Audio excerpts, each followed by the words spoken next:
Senhoras e senhores, boa noite. Este é o nosso Universidade e Comunidade, um programa produzido numa parceria entre a Universidade Federal de São Carlos, Campus Araras, e a Câmara Municipal de Araras, no estado de São Paulo. O objetivo deste programa é contribuir com a popularização da ciência, fazendo com que nós passemos para a comunidade, através de uma forma descontraída, de uma forma tranquila, de uma forma acessível às pessoas, temas importantes, muito comuns dentro da universidade, mas que são de extremo interesse para a sociedade de um modo geral. Estamos aqui todas as sextas à noite, às 19h30 pela NET Canal 4, e vocês podem nos acompanhar também pelo site da Câmara Municipal de Araras. Muito bem, hoje nós recebemos aqui a professora Isabela Talora Bosini. Professora, hoje os nossos parceiros nos abandonaram, hoje é por conta e risco nosso. A professora Renata Sebastiani está dando aula e o professor Stefano Verasto está num congresso. Hoje é por nossa conta e risco. Boa noite, professora, tudo bem? Boa noite a todos, boa noite a todas. Muito bem. Hoje nós temos a grata satisfação de receber o professor Vlamir José Rocha, ele que é do Campus Araras, é biólogo também. Professor, muito boa noite, é um prazer tê-lo aqui conosco. Boa noite a todos, boa noite Isabela, boa noite Josivaldo. Muito bem, daqui a pouco nós apresentaremos o professor Vlamir, como de fato ele merece, mas esta curta apresentação é só com o objetivo de incluí-lo na nossa primeira discussão. Vamos ao nosso destaque da semana. O meu destaque da semana chama macrodados. O que é macrodados? Recentemente um professor da Universidade da Califórnia esteve no Brasil, é um alemão, e ele veio falar sobre macrodados. O conceito elementar sobre macrodados quer dizer, é o compilamento de dados de toda a natureza que pode indicar informações com alto grau de precisão sobre o indivíduo ou sobre uma comunidade. A ideia é que uma série de informações, as mais diversas, a seu respeito, a você que está em casa, a meu respeito, a respeito de qualquer pessoa, possam estar à disposição de determinados sistemas, sejam eles públicos ou privados, e esse sistema tem a capacidade de ter um conhecimento grande a respeito das pessoas ou da comunidade. Para que serve? O macrodado pode saber mais sobre você do que você mesmo. É um perigo. Por quê? Porque o macrodado, eu não sei quantos cafés eu tomei, por exemplo, nos últimos 5 dias. E o macrodado poderia saber. Então, eles poderiam direcionar uma propaganda de café, né, para mim, por exemplo. Né? Essa é uma dos exemplos que podem ser dados. Um exemplo que nós podemos mostrar é a respeito do plano de saúde, por exemplo. Né? Vamos citar um exemplo aqui que eu conheço bem. Vamos imaginar o caso específico do professor Vlamir, que hoje é nosso colega aqui. Ele gosta de jogar futebol, né? E ele é um jovem, mas não é tão jovem assim mais. Jovem, claro. Mas vamos dizer que ele não tem vamos imaginar que ele não tem plano de saúde e vai até uma empresa, né? Empresa X, e ao chegar lá, eles puxam pelo sistema de macrodados e percebem que ele precisa do plano de saúde. Se ele quiser o plano de saúde, sem ortopedia é R$300, com ortopedia R$2.000, porque eles percebem que ele não é mais tão jovem, né? Joga futebol 5 vezes por semana. Então, é um exemplo, né? Além da brincadeira, né, mas pode orientar, por exemplo, serviços de oncologia, um indivíduo que tem uma propensão a câncer. Isso é justo ou não é uma outra discussão, mas que esse risco existe. Acredita-se que pode acontecer até uma orientação de, pasmem, segurança pública, observando-se de onde o indivíduo vem, né, em que local ele viveu, né, e qual o meio familiar onde ele estava, se ele tem propensão ou não a crime. Eles acreditam que eles vão conseguir mapear esse tipo de dado. Não estamos aqui fazendo juízo de valores, e se comenta que o macrodado está aí, e ele vai poder ser disponibilizado num futuro próximo. Isso é um perigo, isso é assustador, né? Isso, do ponto de vista da previdência, também pode ser uma outra observação a respeito dos macrodados, né? Com relação a políticas de governos democráticos ou ditatoriais, né, esses dados caindo na mão, eles podem nortear determinadas ações que podem ser perigosas, tá certo? Muito bem, então se vocês estiverem em casa, se começarem a observar um pouco mais sobre macrodados, é muito interessante. Professora Isabela, é um prazer novamente tê-la aqui na nossa bancada. Boa noite mais uma vez, suas considerações iniciais e seu destaque da semana. Boa noite a todos, boa noite a todas que nos assistem. O meu destaque da semana é para a questão da homofobia, que é algo que dentro da questão dos direitos humanos, que é um tema que me preocupa bastante, que me chama bastante atenção. A semana passada nós tivemos a morte aí de um jovem em Goiás, né, que depois apareceu com os bilhetes, né, pregados na boca, dizendo que deveriam ser exterminados os gays, algo desse tipo, né? São situações de violência que a gente tem visto com bastante reincidência, né? Também na mesma semana foi queimado um centro de tradições gaúchas no Rio Grande do Sul, que iria fazer um casamento coletivo com pessoas homossexuais e heterossexuais, né? E acredita-se que ele foi incendiado exatamente por conta disso, né? E são questões que eu acho que as pessoas têm que estar muito atentas, né? Nós estamos numa época de grande violência e que a violência entre as pessoas, a intolerância entre as pessoas parece que vem aumentando.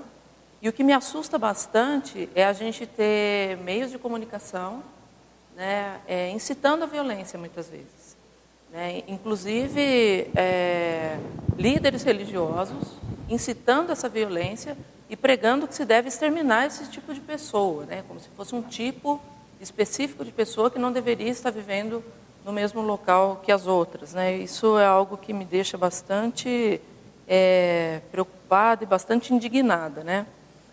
Em contrapartida, né, o Corinthians lança um manifesto, né, contra a homofobia, né? Eu não sou corintiana, né, mas eu acho que é uma atitude bastante interessante, embora ela possa ter uma relação com o que aconteceu com o Grêmio, né, que a gente já discutiu isso há 2 semanas atrás, pedindo para a torcida parar com os gritos, com os insultos aos goleiros e indivíduos de outro time, né, utilizando a questão da homofobia como tema também.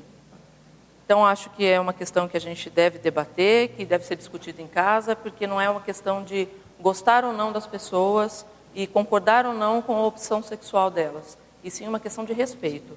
As pessoas têm liberdade para decidir o que elas querem fazer da vida delas, e isso não interfere na sua vida, né? Inclusive, tem um vídeo muito interessante na internet do Drauzio Varela, que ele termina dizendo, quando ele está discutindo essas questões em relação à homofobia, à opção sexual, e ele diz o seguinte: se você é uma pessoa que se sente incomodada pela opção sexual do seu vizinho e acha que tem que ficar vigiando essa pessoa, ou essas pessoas que têm uma opção diferente da sua, é melhor você procurar ajuda, porque o problema está com você e não com o outro, né? Então, fica aí esse destaque da semana.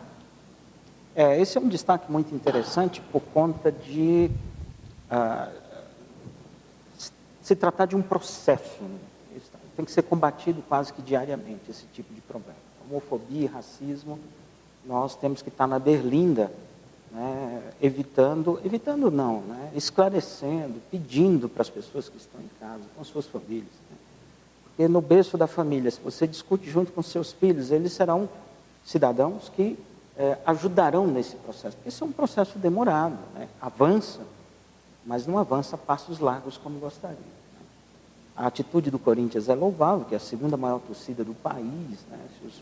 E nos estádios de futebol é um problema, acontece com muita frequência, né? Haja visto o que aconteceu no Grêmio, já foi discutido aqui, e certamente nós, né, pela posição que ocupamos, pelo espaço que temos, temos interesse, mais que isso, temos o dever de regularmente trazermos esse assunto aqui, colocarmos para o público e pedir o apoio das famílias, das pessoas que estão em casa, porque uma sociedade melhor só será construída a partir do momento em que esse reconhecimento de fato existir. Tá certo? Muito bem. Agora nós vamos à nossa entrevista da semana. Antes, porém, eu gostaria de mandar mais 2 recados. O primeiro deles é que a partir de segunda-feira nós teremos no campus o primeiro simpósio do Campus Araras, o primeiro simpósio brasileiro de polinização, onde são esperados 106 participantes de 14 estados brasileiros, estarão aqui em Araras durante 3 dias. Estarão representados também 6 países, Brasil, Chile, Argentina, Espanha, Estados Unidos e Inglaterra. Estarão aqui no campus Araras discutindo sobre polinização aqui no nosso campus. E nós temos também uma página no Facebook, onde Universidade e Comunidade pode ser acessado regularmente, discutido. Vá lá e manifeste também a sua opinião sobre os nossos programas, sobre os nossos debates. Participe conosco. Certamente teremos um enriquecimento maior com a sua participação. Muito bem. Recebemos aqui o professor José Vlamir Rocha, professor do campus Araras, ex-vice-diretor do campus, ele é bacharelado em Ciências Biológicas pela Universidade Estadual de Londrina, a famosa UEL, um local maravilhoso para morar. Sem dúvida. Você morou quantos anos lá, professor? Foram 12 anos lá em Londrina. Que beleza. Muito bom. Eu imagino. Mestrado e doutorado em Zoologia pela Universidade Federal do Paraná. Atualmente é professor da UFSCar Campus Araras e leciona Zoologia. Desenvolve pesquisas e projetos com animais silvestres, não é só capivara, outros animais também, né, pelo estado de São Paulo e também no campus. Hoje o nosso tema é capivaras. E eu abro com uma pergunta clássica. Professor, o que é uma capivara?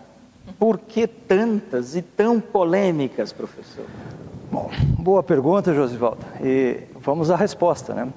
A capivara é o maior roedor do mundo. Então, é o maior rato que pode existir no mundo. Para você ter uma ideia do tamanho de um animal desse, um adulto pode chegar entre 60 e 65 quilos de peso.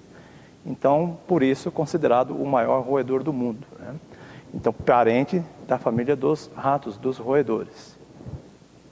E por que se multiplica com tanto? Quantos filhotes uma capivara consegue num ano? O poder de reprodução dos roedores, de um modo geral, é muito alto, muito elevado. E a capivara não é exceção a essa regra. Então, ela também tem um poder de reprodutivo muito alto. Uma capivara, em média, uma fêmea produz de 3 a 6 filhotes por ninhada, sendo que ela pode ter até 2 ninhadas no ano. O período de gestação varia em torno de 150 a 140 dias. E ela pode, no mesmo ano, parir 2 vezes. A média, por fêmea, é em torno de 4 filhotes por ninhada. Ou seja, uma fêmea pode gerar, em média, 7 a 8 filhotes por ano. Em média. Impressionante. E existe também uma discussão bastante grande aí a respeito da invasão das capivaras a plantações. Como que é essa questão, professor Vlamir? Como que nós estamos aqui nessa região com essa questão das capivaras? Hoje, não só a capivara, mas alguns animais silvestres, em função do desequilíbrio ambiental por nós mesmos causado, né, em função de todo esse desequilíbrio, tem se tornado problemas em algumas localidades. E a capivara não é diferente disso no estado de São Paulo e, inclusive, em algumas outras regiões do Brasil. O que acontece? Descaracterizamos totalmente o ambiente natural das capivaras. Tiramos seus inimigos naturais, os predadores. Por exemplo, a onça pintada praticamente não existe mais no estado de São Paulo, com algumas regiões, algumas ressalvas.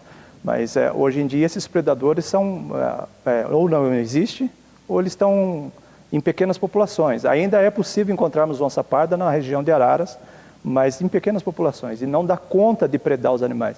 Então tem um desequilíbrio entre presa e predador. Consequentemente, além de tirarmos o predador ou o inimigo natural da capivara, também favorecemos a capivara dando comida, através de áreas agricultáveis. Então colocamos milho, cana, né, ou outras culturas diversas, que a capivara ela não sabe ler uma plaquinha proibido se alimentar dessas culturas. Ela tem fome, tá? E ela simplesmente vai utilizar dessas culturas. Ok. E qual seria a melhor forma da gente equilibrar essa população? Hoje, para o estado de São Paulo, que realmente a população de capivara em várias localidades tem aumentado bastante, justamente pela falta de inimigo natural, é recomendado se fazer manejo. E esse manejo tem que ser feito por especialistas, né? Não dá para ser feito manejo se não for para envolver especialista. Para trazer um equilíbrio da população, que seja tanto bom para a própria capivara, tá? Como para áreas que ela está causando danos em áreas de agricultura. Então, que seja bom para o produtor rural e que seja bom para a conservação da espécie. Por isso que tem que ser feito por especialista para poder chegar nesse equilíbrio. Muita capivara é problema. A falta de capivara também é problema. Então, o ideal é o equilíbrio. É que eu não consigo enxergar uma forma de como nós conseguiríamos atingir esse equilíbrio, né? Hoje está muito difícil. Primeiro que faltam especialistas na área. Segundo que nós temos também para se fazer o manejo desses animais, problema de legislação.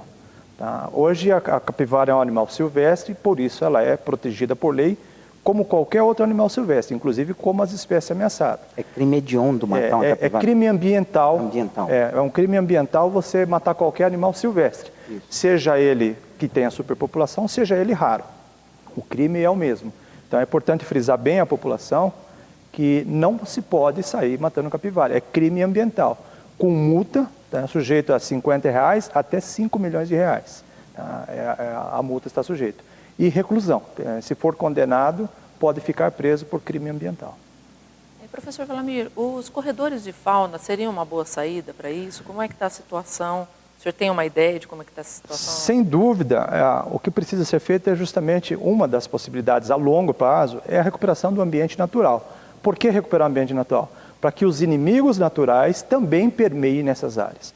Mesmo embora a gente hoje tenha registros de onça-parda aqui na cidade de Arara, como eu mencionei, eles são escassos.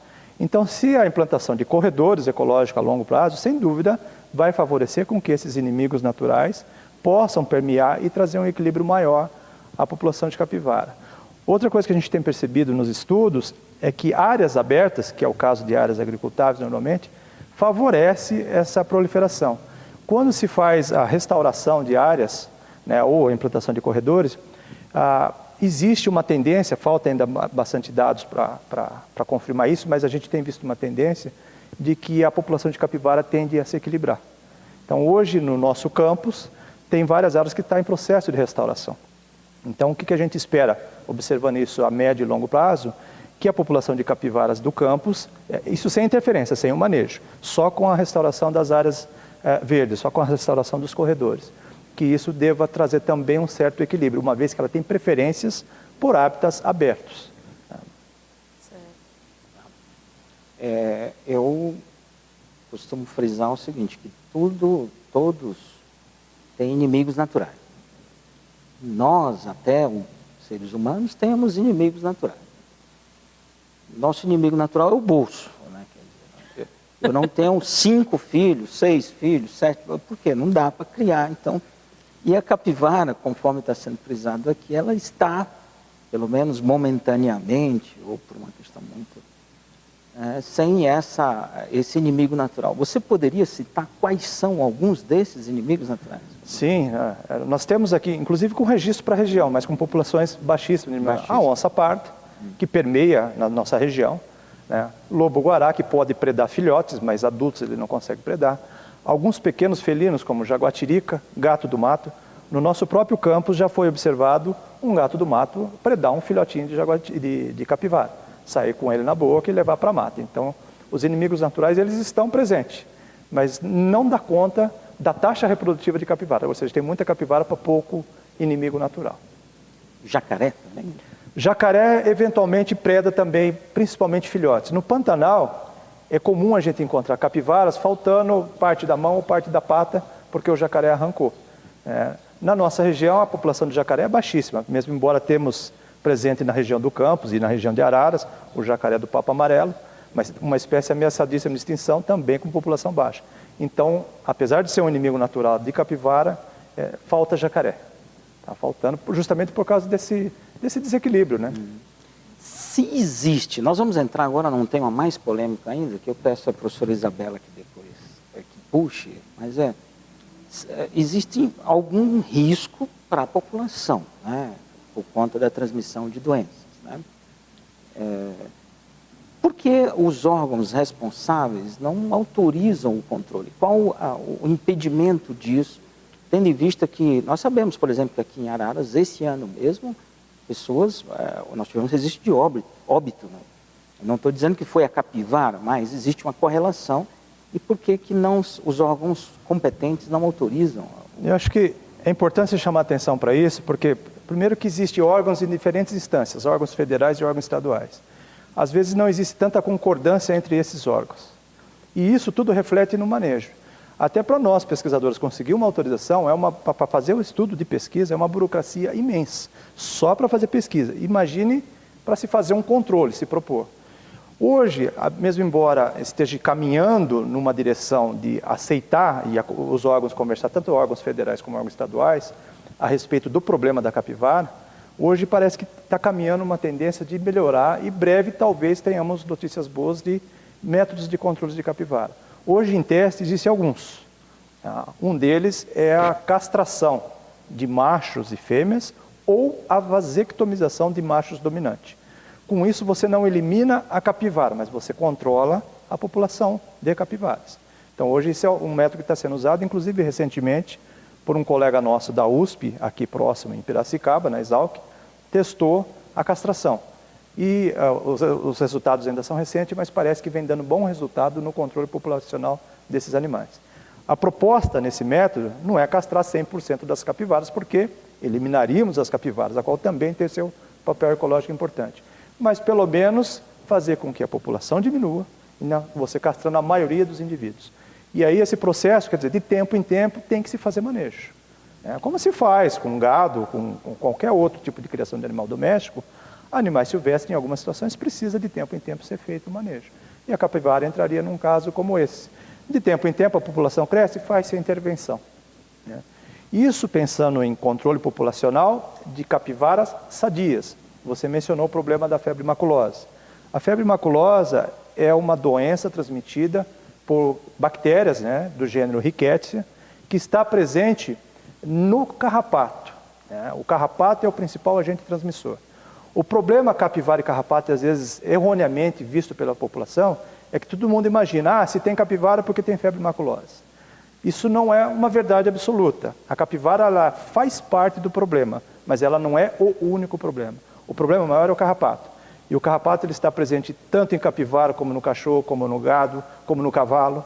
Então, aliás, pelo fato de ele estar nos animais domésticos, e este mais próximo da população, existe mais risco de um carrapato, de um cavalo, transmitir a doença para uma pessoa, do que de um carrapato, de uma capivara, pela distância. Entre um cavalo muito próximo do produtor ou das pessoas e a capivara um pouco mais distante. Mas ela é problema sim, nesse processo. Hoje, com capivaras doentes, o que é capivaras doentes? Se faz um exame de sangue e se constata que a capivara está contaminada pela bactéria. A recomendação é o abate. Nós já temos casos na região de Campinas, onde um grupo foi exterminado, porque ele estava muito próximo do contato humano, e o grupo foi detectado que estava com a presença da bactéria causadora da febre maculosa. Nesse caso, a melhor recomendação é simplesmente o abate. E aí é o abate total daquele grupo específico. E nesse caso, desculpa, professor. Não, pode falar. É fácil, mais fácil a autorização? Quando se detecta que o animal está contaminado, é mais fácil conversar com os órgãos responsáveis para se conseguir o abate. Mas é mais fácil conversar, né? Nem sempre é fácil conseguir autorização para o abate. Tem que ter muitas justificativas. Tem que estar muito bem embasado o trabalho para poder dar subsídios para que eles autorizem chegar nesse nível, que é o abate, que seria o nível final. Não tem mais jeito, não compensa fazer o manejo da população de capivara, faz-se o abate e aí se extermina o grupo. Mas só nos casos de capivaras realmente contaminadas.